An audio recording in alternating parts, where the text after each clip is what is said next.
when you have the breaking down of a dominant political force, the courts start acting differently because they are not anymore part and parcel of a dominant governing elite, of which the courts are always part. But now suddenly, as a result of the domination breaking up, they are not part of the dominant elite anymore, making themselves much more free to actually give proper judgments in my eyes. And I think this is specifically what we are increasingly witnessing.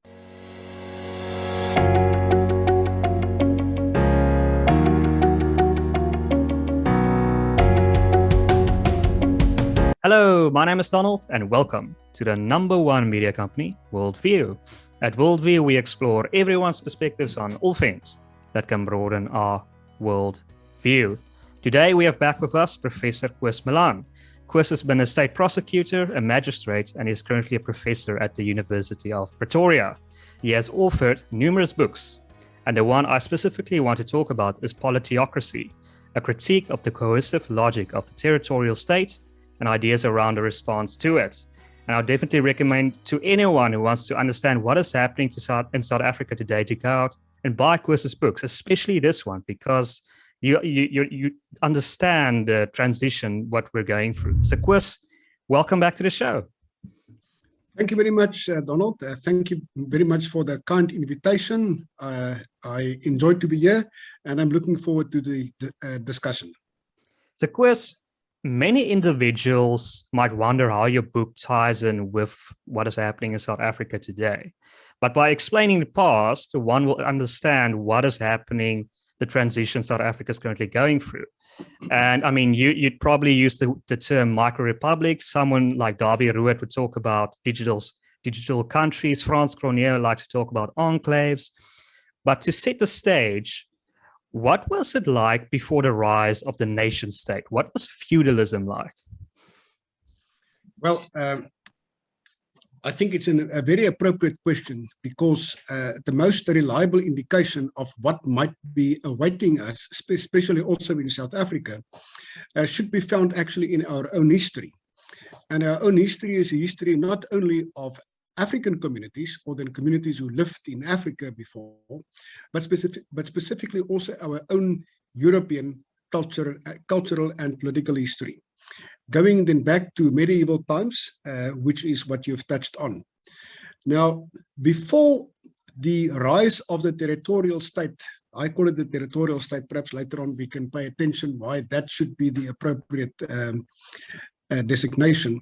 But before the rise of that, you had a vast array, a huge raft of smaller political units, kingdoms, republics, free cities, free to a lesser or larger extent, and an array of other smaller institutions, none of which was actually entirely supreme in the same way as the current state.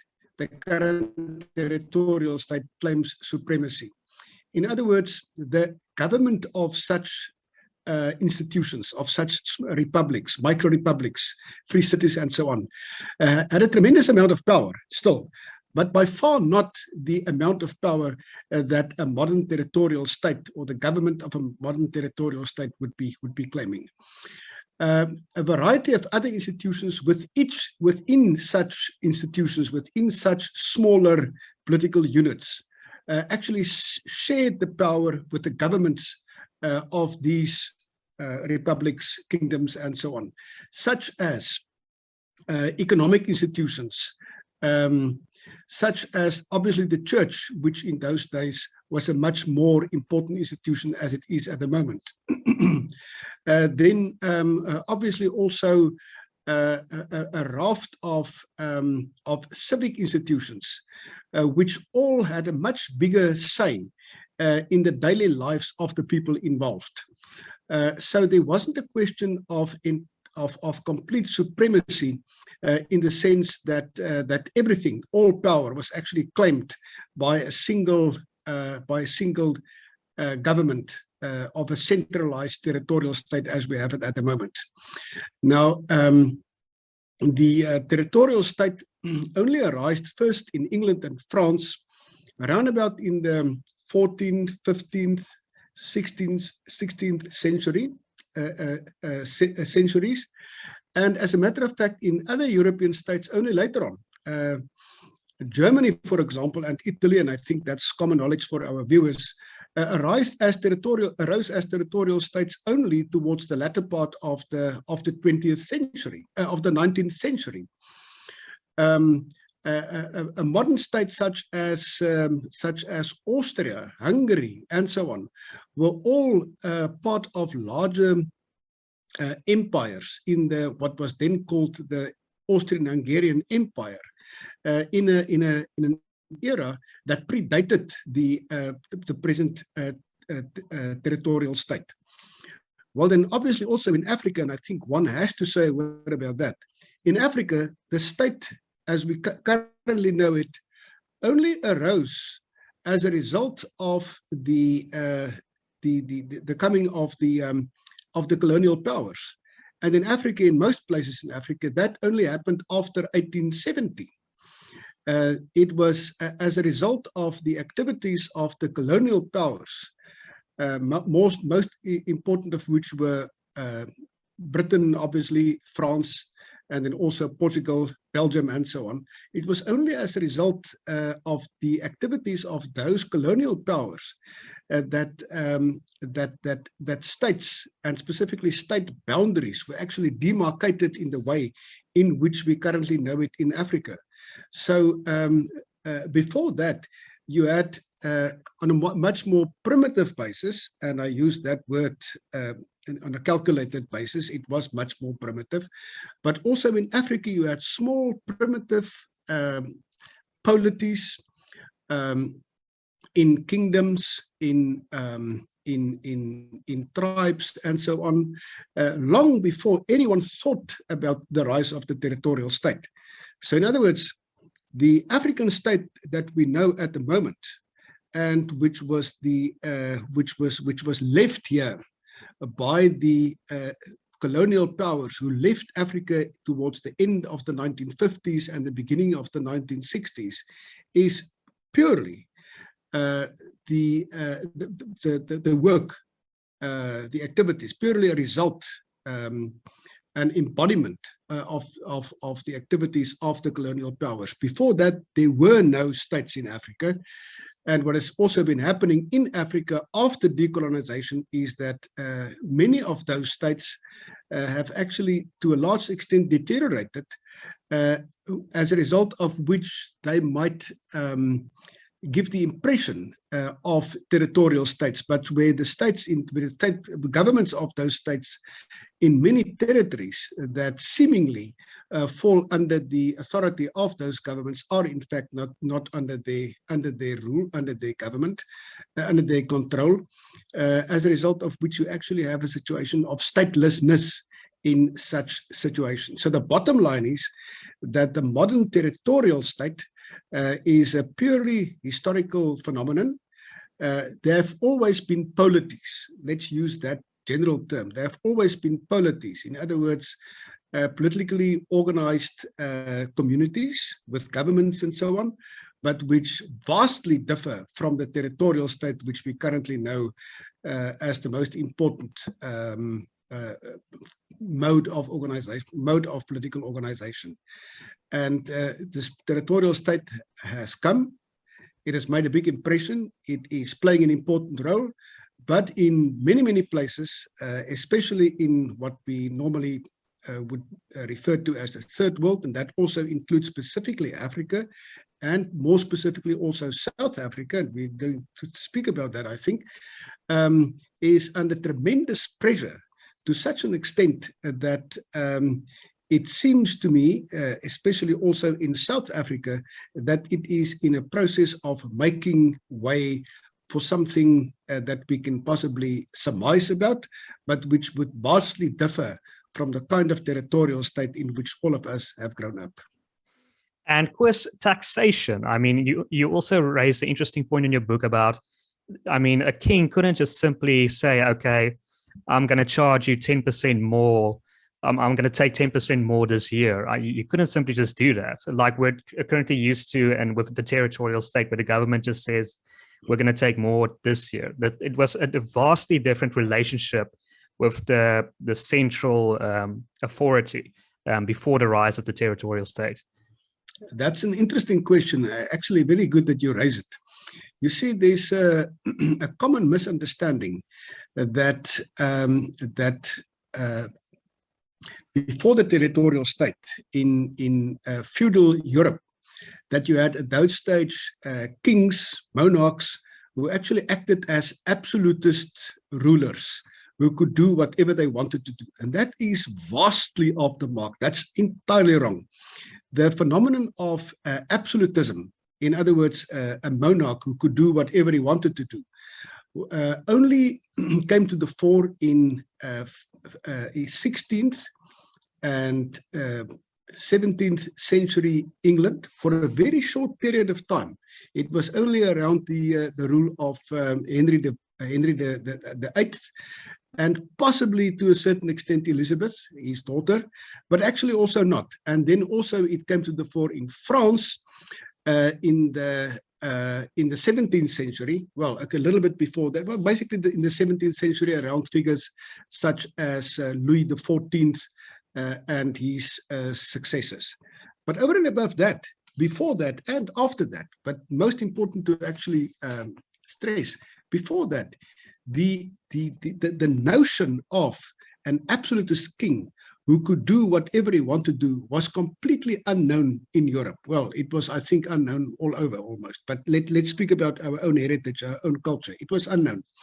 I should also mention, very often people would say, well, in the olden days, as if the olden days referred to all times, you had the theory of the divine right of kings, and also that in terms of the divine right of kings, kings could do whatever they pleased to do. That is also wrong. The theory of the divine right of kings had a very short historical innings. After the Reformation for about 80 to 100 years, and after that it was gone. But okay, coming to the question of tax. The theories surrounding tax in medieval times can actually be encapsulated in what was later associated with the American independence movement: no taxation without representation. However, it is not a purely American phrase. As a matter of fact, it actually goes back to the medieval heritage. The idea was that a government mostly then encapsulated in the idea of the king with his advisors and so on, could only levy a tax on the basis of having summoned the Estates General in France, in Netherlands, and some other places, or Parliament in England with a parliamentary background. And only once Parliament or the Estates Generals have decided that a tax could be levied, only then could it happen. So levying taxes actually fell beyond the power vested in the king. There was no such thing. It's only a latter development. The idea was basically that the king has to take responsibility for his own well-being. The king's demesnes should be the basis, should be the source of looking after the king and broadly looking after the state, and not the citizenry, or then, if you want to use that term, although I think it's not very appropriate, the subjects. But in a sense, they were not subjects in the sense that they could not easily be taxed, as I've said. And he also fought his own battles with his own soldiers. I mean, there's also this sort of idea that the king, if people have this idea, if the king declared war, he called the entire country into that war. But I mean, he only had his own personal fiefdom, and he could only traditionally call his own soldiers into that war. Absolutely, to a large extent, that is true. The first country who was actually, I should say, the first state that was actually in a position to call an army, to summon an army, so to say, was the English king. In the 15th century for a certain period, in the 16th century for certain periods, the French king, and not to speak of all the other polities all over Europe, was completely incapable of doing that. They couldn't. The whole idea that sovereignty was an unknown factor in medieval politics actually also comes to the fore in this context. The only basis upon which the king could actually wage war and effectively wage war was on the basis of agreements that he had to enter into with the rest of the gentry, which might have cooperated with the king, but very, very often not. So no, there was not something like a general citizens' army. As I've said, from time to time, it could happen or it did happen in England, but the first time there was actually something like a mass army was the army of Napoleon in the era around about 1798 up to 1850. Not before that. That was a complete novelty at that stage, and that, as a matter of fact, accounts also to the victories of Napoleon. I do not want to detract from his strategic abilities and so on, but to a considerable extent, his success could also be described to the fact that he simply had the bigger army, a citizen army. Before that, it was unknown. And what's also interesting, and I see directly this correlation with the African National Congress today, is that you mentioned in the book that the king spent a lot of his time going about the country, putting out fires, right, squashing revolts. And to a certain degree, you see the collapsing state of South Africa with President Ramaphosa going around trying to put out fires, and the moment he's gone, everything just flares up again. There's sort of that correlation between that and medieval times, where the king constantly had to quell revolts. Yeah, I think that is absolutely true. That is so, especially in the earlier medieval period. That was in fact the case. The king was always traveling. He was always traveling around. But then an important additional thing that one should involve in the discussion in this context, Donald, is the fact that the king was also, so to say, the chief justice. So wherever there would have been disputes between individuals or between groups within his realm, then the king was, in the final analysis, the peacemaker, on the basis that he had to settle the disputes. Later on, for example, in England and in France, you had, and let's use the English example here, you had the King's Bench. There have always been common law courts, specifically in England. But then, obviously, the king, the government also had a very keen interest in securing peace within his realm, within the boundaries of the kingdom. As a result of which, later on, various benches, amongst others the King's Bench, note the name, the King's Bench, was actually established. So the idea was, in the first instance, to keep the peace by doing two things: suppressing revolts, and also for keeping the peace through resolving disputes among the citizenry. Now, the reason why this is so important in this context, if you also look at South Africa in the present day era, you must look at the position of the condition of our courts, and you must also look at the condition in which the police services are finding themselves in, and the prosecutorial authority. Well, as we know, they are really, when we look at the police, they are really in tatters. We also know that the prosecutorial authority has huge problems. They are really incapable in many cases to bring simple prosecutions. Just yesterday, there was I read a report in the media last night of a case in Kimberley. And sorry for apparently going off the point for a moment, but actually we are at the point. We are precisely, it's very relevant to mention that. A Kimberley court had to deal with a case that was forthcoming from Postmasburg, where there were a lot of illegal miners engaging in mining activities, and where the local community approached the police in the first instance in order to take the necessary action in order to act against those illegal activities, which were also to the detriment of the community because it was disruptive and so on. The police didn't do anything. The court, eventually the community approached the court. The court in Kimberley granted an order instructing the police to do their work. It's strange, eh? I mean, coming to think of it, just think of it. The police had to be instructed to be police. That's what the court had to do.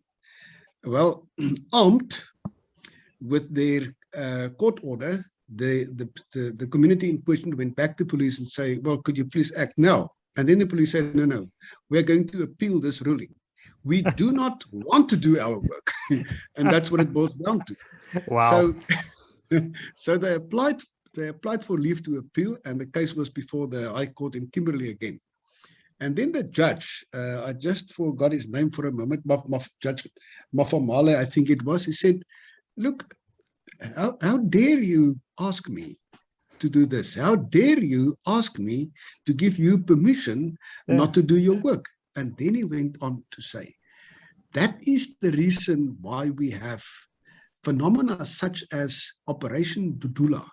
And he actually spoke positively about Dudula. Why we have Dudula who act against illegal immigrants and so on in lieu of government failing to do it. And then he went on to speak actually at length about AfriForum, who is involved in protection the country's borders at some places, involved also, and that's really the point why I'm raising it in the first place, why you have AfriForum who got involved and who is involved in prosecution as a result of the failure of the prosecutorial authority and so on and so forth. So here you have the court giving recognition, the court who actually has to, to stand in for state institutions. Yeah. But here you have the court giving open recognition in the open court. It is the report, there's reports on that, giving recognition to, they openly say so, to a variety of private and civic institutions simply taking over because they don't have any choice to do that, but to do that, simply taking over responsibilities which traditionally, at least for the past 300 years, have been associated with the state. So it actually also once again takes us back. Who signed off on that? Who gave the order for, I don't know, the police captain or whoever to send this to the High Court to appeal this? I mean, what idiot did that?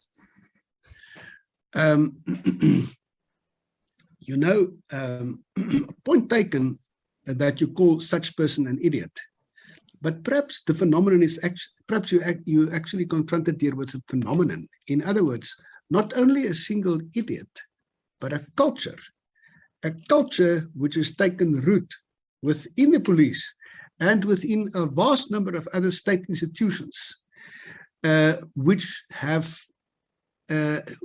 are in a position now where they are actually cherishing a culture of irresponsibility, a culture of not wanting to do our work, a culture of just saying, well, we assume now, we accept now that responsibilities associated with us are to be executed by other people. It is taken root. That's the reason why it's happening. That person who has signed off in that thinks that's the right thing to do. Let me just say the following in a few sentences. You're aware of my other book, There's No Supreme Constitution. I dealt in the book, amongst others, with the idea that the Constitution is not actually supreme, and that changes within the Constitution are consistently taking place.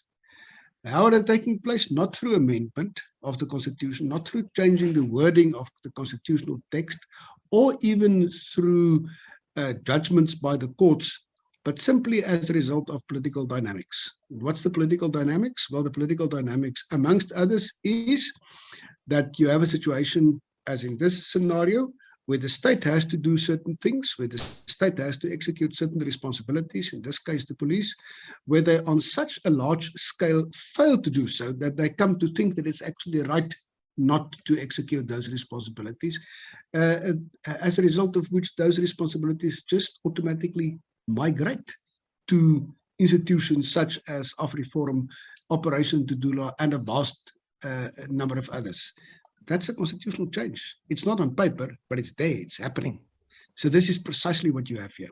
But Koos, if you're saying, if I understand you correctly, that the Constitution is essentially just a piece of paper at this point. I mean, there's no real guarantees that the Constitution provides us. I mean, Corneille Mulder likes to say, okay, we have a right. Okay, I don't specifically know that right off the top of my head, but a right to safety. I mean, it's guaranteed. But I mean, what does that right mean? If you were in KwaZulu-Natal last year, I mean, it means absolute bugger all. So if you're saying essentially it's a piece of paper, what do you think will happen to this piece of paper? Do you think the piece of paper will be changed, or do you think it will be burned? We will get rid of the piece of paper. I think we will just forget about it. And I think, and the reason why I can off the cuff give such an answer is not because I'm predicting, it is simply happening. Just a brief philosophical point, if one wants to go into the nature of law always consists of, on the one hand, a norm formulation. We formulate that certain things should happen or should not be happening. But at the same time, that there's also a second element, call it a factual or a real element, and that is that people generally must actually act in conformity with that norm formulation. If we do not act in conformity of that, then it is precisely what it is, only a norm formulation. Okay? Then it's only a piece of paper or only something that we are saying. And this is increasingly, but it's not law anymore. And this is increasingly what we are having in South Africa. And the question of safety and security is absolutely squarely in focus here. The Constitution states that the responsibility for internal safety and security is that of the police. Okay, there are many provisions on that, from section 198 up to section 200, 202, and so on of the Constitution. If one compares that with what is actually happening in practice, you see that there's a complete disconnect between the two, as a result of which the formulations are simply quietly falling by the wayside, in contrast with an actual law that has come into existence on the other side, an actual law of well-organized communities simply acting in a responsible way, thus looking after their own interests, their own safety, and in that way creating a new kind of law, a new content of law, without that necessarily being written down somewhere. But once people act in terms, once people takes up that responsibility and act in terms of that responsibility, and also enforce safety and security, that is actually the new law, albeit only the law in a particular area. You know, albeit only the law in the area where I or you live, or only in a specific area. But in that way, you might have a variety of different small legal orders coming in the place of the so-called supreme law that you find in the capital letter Constitution, which is simply falling by the wayside, of which this example of the police of Postmasburg is a telling example. But you have many such examples. Yeah, and I mean, I said the guy's an idiot because here in the Western Cape, I was quite shocked to hear such a story. I can't even, we were used to somewhat different standards in the Western Cape. But yes. Koos, can't we use this piece of paper against it? Because, I mean, this piece of paper still has influence, right? I mean, it still has, in the short term, it's holding South Africa back. And can't we use a section like I've sent you this question? Can't we use a section like Section 10 in the Constitution? Every person has a right to human dignity. Can't a person argue this South African experiment, this centralization of powers didn't work, and we need to devolve powers, make explicit what's already implicit? I mean, you just referred to the judge that said, I mean, the civil organizations are really doing the job. Let's tell the judges to put this forward. I mean, to make a more federal system or a more confederal system, or argue that referendums should be held for independence, right? And put them in that box where they have to argue the South Africa experiment isn't working. Yeah, I've listened carefully to your question, and I think there are actually two questions in one. In the first place, yes, I fully agree. We should utilize whatever constitutional provisions might be useful as far as possible. And as a matter of fact, many people, including many institutions, are in fact doing that. And there are many legal practitioners, attorneys, and advocates that are actually doing an excellent job in that field. If one looks, for example, at AfriForum, if we look at Solidarity and so on, they have pursued numerous cases. They have numerous cases in the labor law field, in relation to sports, in relation to local activity, local government, and so on. Numerous, in which they were in fact successful, and in which the courts actually gave judgments in their favor, and to the detriment happening. And I think the opportunities of doing that are actually increasing and not decreasing. Let me just say why. In this other book that I've referred to, There's No Supreme Constitution, I referred to an ideology, the dominant ideology which you have in South Africa. Perhaps I must put it in the past tense now, that you had in South Africa, the ideology of transformationism. I specifically call it transformationism. That's the idea of centralization as far as possible, and then also trying to create a kind of an homogeneous Africanist society, excluding the claims of any minorities, and so on and so forth. The two actually go hand in hand, centralization and homogenization. Okay. Previously, the courts, including specifically the Constitutional Court,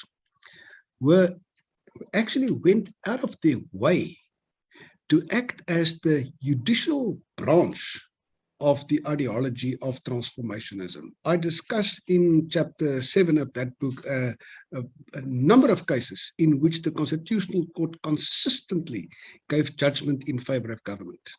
Okay. As a result of which the claim that the courts are actually independent and more specifically impartial is actually not valid. Now, people with, call it, general liberal constitutional conviction are normally very upset by that. But I cannot accept responsibility for them if they're upset by that. If you're upset as a result of your basic convictions being kind of disrupted by what is happening. But what is also happening is that it's an extremely interesting thing. Courts give judgments in those cases that I've mentioned, which are ideologically charged cases. Okay. When it comes to cases which are not so ideologically or politically charged, it's a different matter. That's one thing. Second thing is, when you have the breaking down of a dominant political force, the courts start acting differently, because they are not anymore part and parcel of a dominant governing elite, of which the courts are always part. But now suddenly, as a result of the domination breaking up, they are not part of the dominant elite anymore. Making themselves much more free to actually give proper judgments in my eyes. And I think this is specifically what we are increasingly witnessing with, for example, a case like this.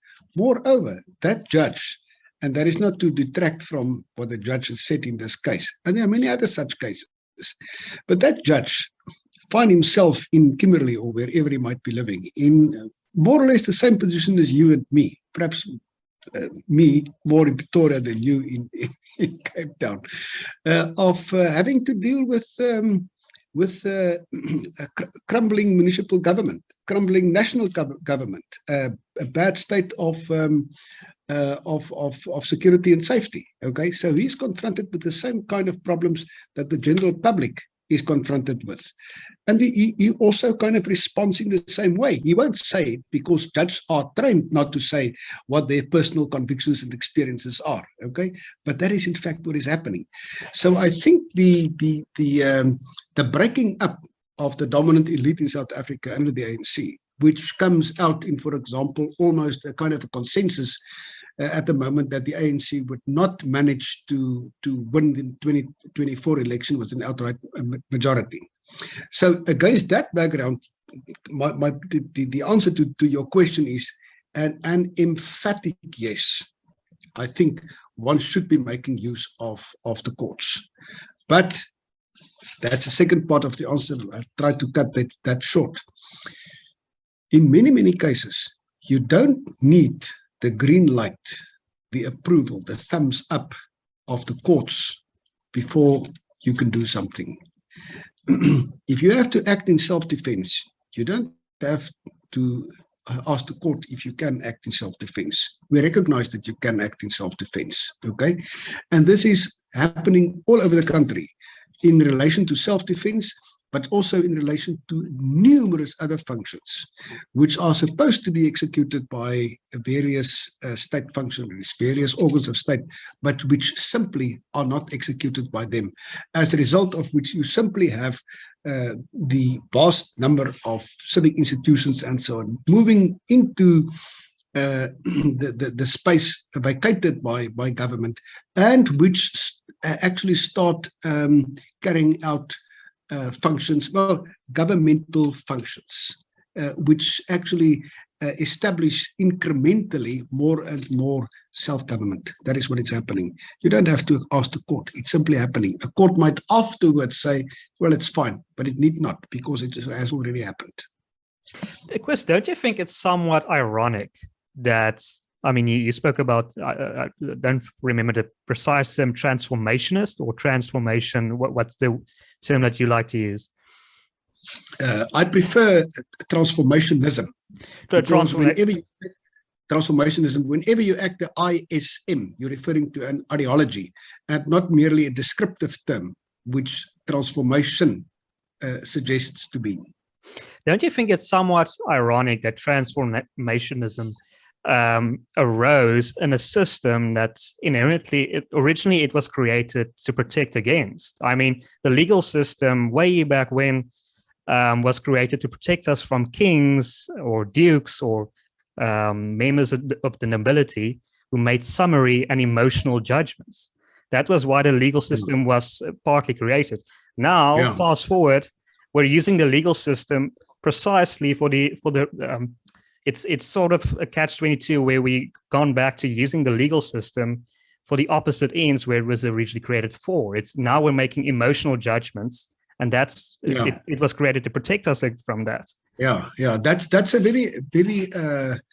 very sharp question actually to ask, and I think a very important question to ask. You see, in a culture where people normally are inclined to adhere to the law, where people are law-abiding, that kind of culture in which the two of us grew up, even though there might be a big difference as far as age is concerned, but that's the culture in which we grew up. There are a number of rules, and you act in terms of the rules. And if you don't like the rules, you could possibly challenge it, but you don't simply breach them. Now, you're actually right. Perfectly spot on. The idea of a constitution and the idea of rights in modern times, speaking of modern times, well, going back to the revolutionary era, last quarter of the 18th century, was to serve as a shield against a government that actually could go out of his way and encroach upon your interests. That actually already goes back to a previous era, 150 years or so before that, but that basically is what it boils down. Okay, government must, in a sense, provide protection. It must provide safety and security, but apart from that, we actually expect of government to stay out of our way. Government must not must not decide on moral issues. Government must not be a teacher. Government must not be a priest. Government must not be an invader into the cultural space, or the private space, or the religious space, and so on and so forth. It must not prescribe how civic relations should be organized. Okay, that's the call it conservative approach. In a sense, it is also a liberal approach in the sense that it seeks to protect individual claims, individual rights. But it's not only individual rights, it's also an attempt to actually defend the integrity of communities to look after themselves. Now, that is also the traditional view of the rule of law. What has been happening as a result of the emergence of socialism and a number of other strands within leftist philosophical thinking, especially also in South Africa, is no. The Constitution should serve not only as a shield, but it must be a kind of a sword. The government must be armed. Government must be given the necessary weaponry to vastly change the present bad situation that we have inherited from colonialists, Europeans, and so on and so forth. Generally, some people are quite open about it from whites, they would say so. Okay, so in other words, in terms of this approach, the idea is that the Constitution must not be an instrument to fend off encroachments and invasions into the private and civic fields, but must do exactly the opposite. It must enable government to actually invade and prescribe and to change vastly and fundamentally the present dispensation, because the present dispensation is shrouded in the most terrible sin that have been committed, that have been perpetrated by colonialists, capitalists, white supremacists, racists, and so on. So it's essentially utterly wrong, and it must be changed completely. It must be turned over in order to be replaced by a new society, almost kind of a new paradise. If you look into, for example, the South African Interim Constitution of 1994, the one that entered into force in 1993, entered into force in 1994. And if you look at the preamble, you see clear traces of that. You know, we have to say goodbye now to the very, very bad history that we've inherited. And I do not deny for one moment that many things in history was bad. Why? Why is that so? Because we're human. And that has to be changed. That has to be turned over completely in order to usher in a new paradisical society.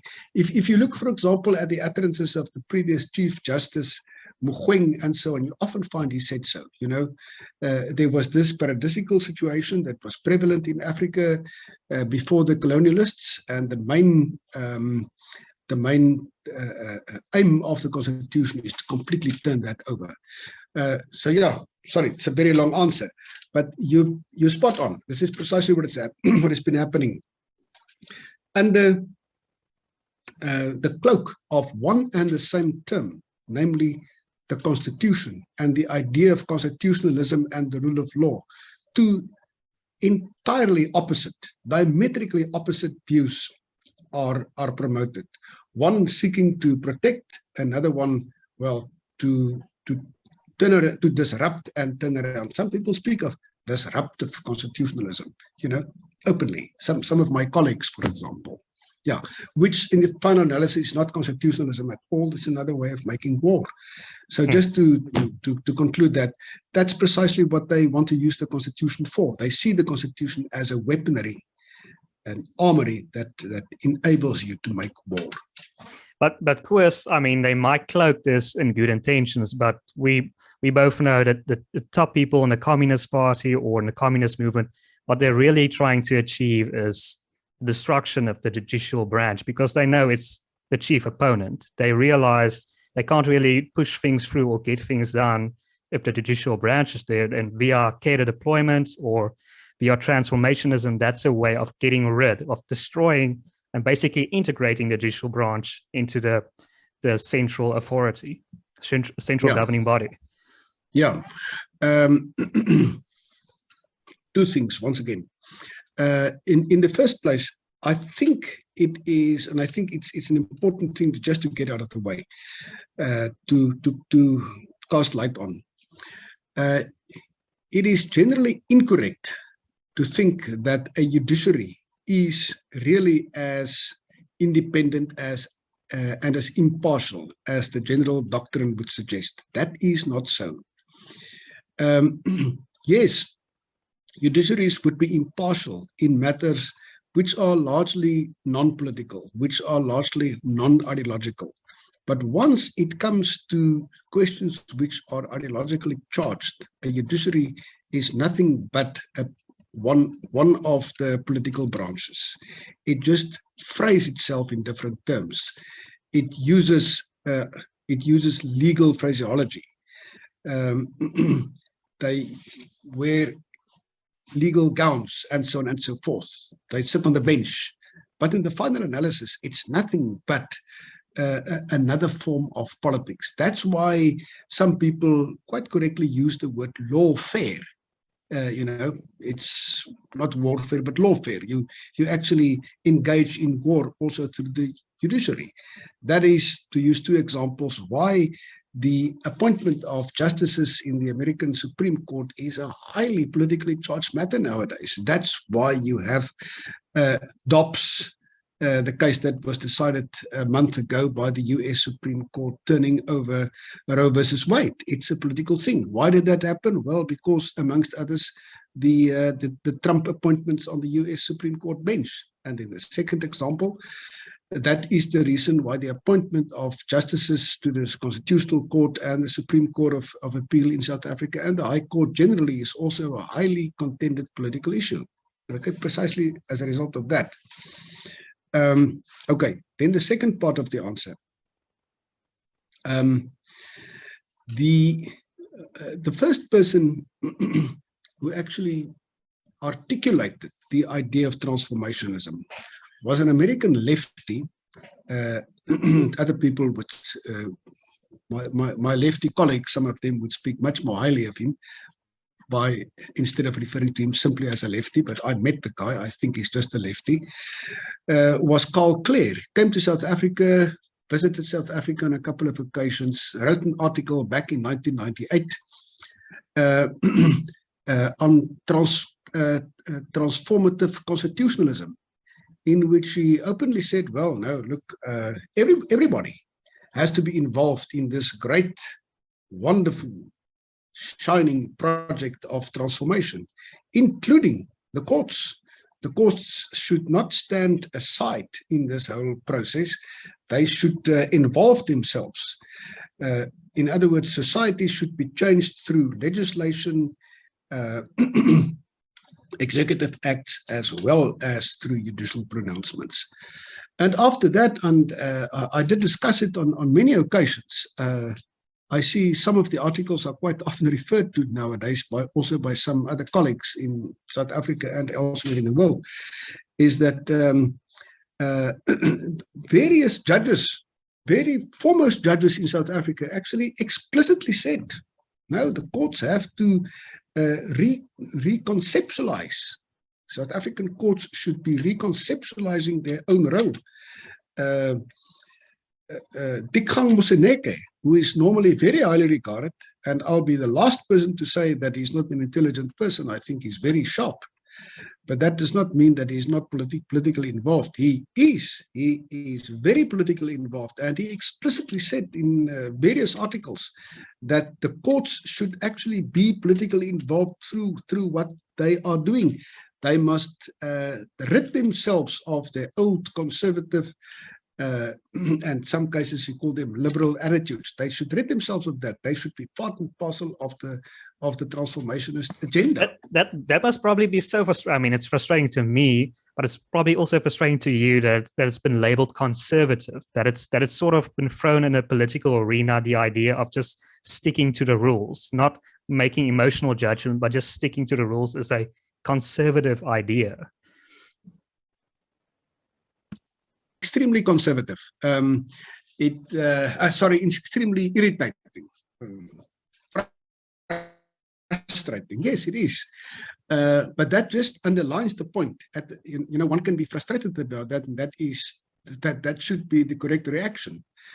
And the kind of normal reaction. But at the same time, they also betray themselves through saying so, because they are actually telling you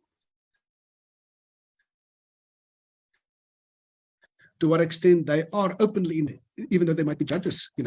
They don't leave you to guess what their agenda is. They actually tell you, precisely because they use these ideological terms. Because they can tell you, they can say you're conservative, but at the same time, they cannot, as a result of, on the basis of that claim, that they are somehow neutral. Not so at all.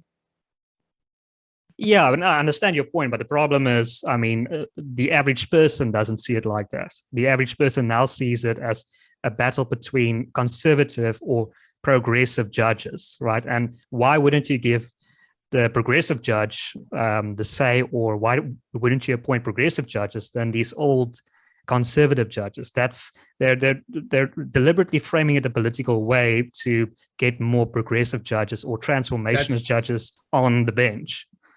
Yeah, that is absolutely true. But the way to respond to that is the following: the problem with ideological terms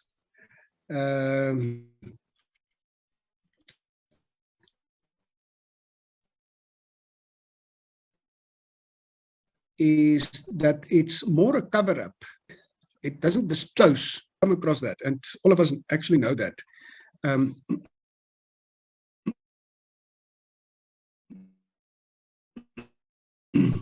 The term racism, for example, is not so is a racist. That's not the question. The question should be, what did that person do as a result of which is, from the leftist side, look, black people cannot be racist. It's impossible, because they have been subjected to previous racism, so they're just responding and defending. So the appropriate thing would be is just to ditch the whole term of racism and say, what have you done, Mr. White person or Mr. Black person? What have you done? And you don't call it racist or non-racist or something of that kind. You call it uncouth, ill-mannered, and so on and so forth. One must never involve yourself in this framework into abstract terms. One must always be as specific as possible. Then you're really making headway. Now, with the question of conservative judges, a conservative approach in contrast to a progressive approach, and so on. Progressive approach. This government being progressive. I thought progressive means you're actually making headway. You're progressing somewhere. I mean, they are not progressive. They are new primitivist, if you want to use that word. But also don't use that. Let's just ask, what are you doing? What have you done? And what is your view in relation to this and that and that? Being as specific as possible. In other words, avoid the evasive strategy of abstractions. I hope I've answered you. Yeah, and definitely. I've reached the same conclusion. I've realized the best thing to do is to stop using those politically charged words. For example, just climate change, for example. Don't say you're for or against climate change. Just say, I want the environment to be cleaner. Who wouldn't be in favor of that? And I want precisely realistic and practical routes to be done so that we can have a cleaner environment. What's wrong with Precisely. that? And the moment you use those words, you're in a camp. You're either for, Yeah. and then it's like it just shuts everyone's minds down. So you have to stop using those words. Yes, precisely that. By the way, falling back for the moment on those terms, that is a good conservative approach, because a conservative approach would always be to say, let's go about incrementally. Let's deal with the facts. Let's not shout and scream and so on. Let's not be emotional. Let's look at what's happening here. What were the facts of this specific case, so that we can see, so that we can properly consider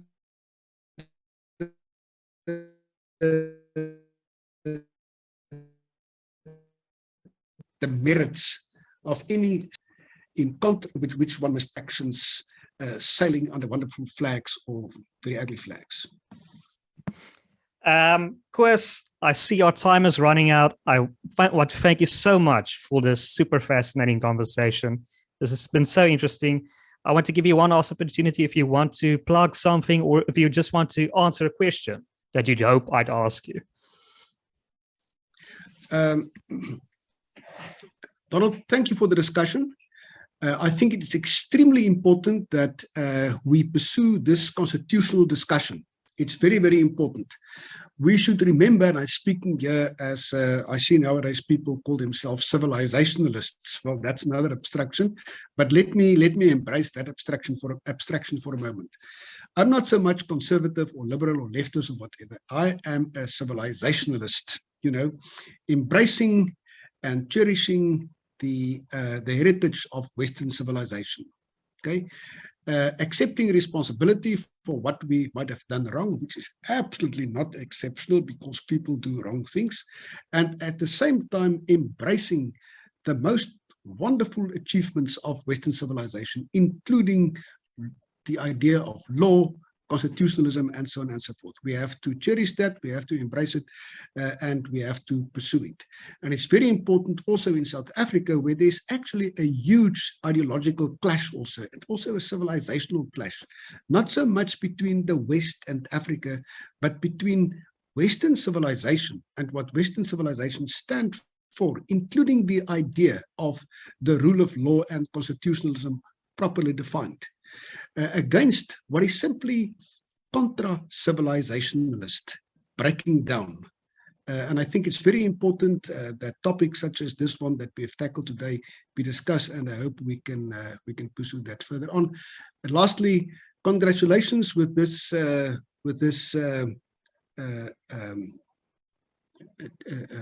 YouTube channel of yours, which is clearly doing very well, and all the best and success with that.